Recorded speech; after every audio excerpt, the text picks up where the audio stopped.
আরবের মূল গোত্র হলো কুরাইশ। মূল বংশের নাম কি? কুরাইশ। কুরাইশের শাখা গোত্র আছে বনু ফহর, বনু মখজুম, বনু হাসিম, বনু মুত্তালিব।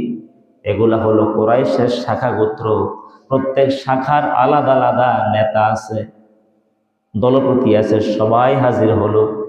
এবার আল্লাহ নবী সাল্লাল্লাহু আলাইহি সাল্লাম নেতাদের দিকে তাকিয়ে বলতেছেন, আবু জাহেল, আবুল আহাব, উতবা, সাইবা সবার দিকে তাকিয়ে বলছেন, ও আমার চাচারা, জানি না আমার প্রতি আপনাদের কতটুকু বিশ্বাস আছে, কতটুকু ভালোবাসা আছে। এই যে আমি পাহাড়ের উপরে দাঁড়াইলাম, আমি পাহাড়ের পিছনে কি আছে দেখতেছি, আপনারা পাহাড়ের সামনে আছেন, আপনারা পাহাড়ের পিছনে কি আছে দেখতে পারছেন কিনা, দেখতেছেন কিনা? বলেন, আমরা তো দেখি না।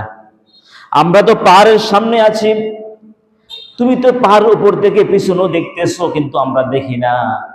এবার আল্লাহ নবী সাল্লাল্লাহু আলাইহি সাল্লাম বলছেন, ও আরবের নেতারা, আমি যদি বলি এই যে পাহাড়ের উপরে আমি দাঁড়িয়ে আছি, পিছন দিক থেকে শত্রু বাহিনী আসতেছে, তীর ধনুক বল্লভ নিয়ে আসতেছে, অস্ত্র নিয়ে আসছে, তোমাদেরকে আক্রমণ করবে, তোমাদের উপরে তারা নির্যাতন চালাবে, আমি যদি এই সংবাদটা দেই, তোমরা বিশ্বাস করবে কি না?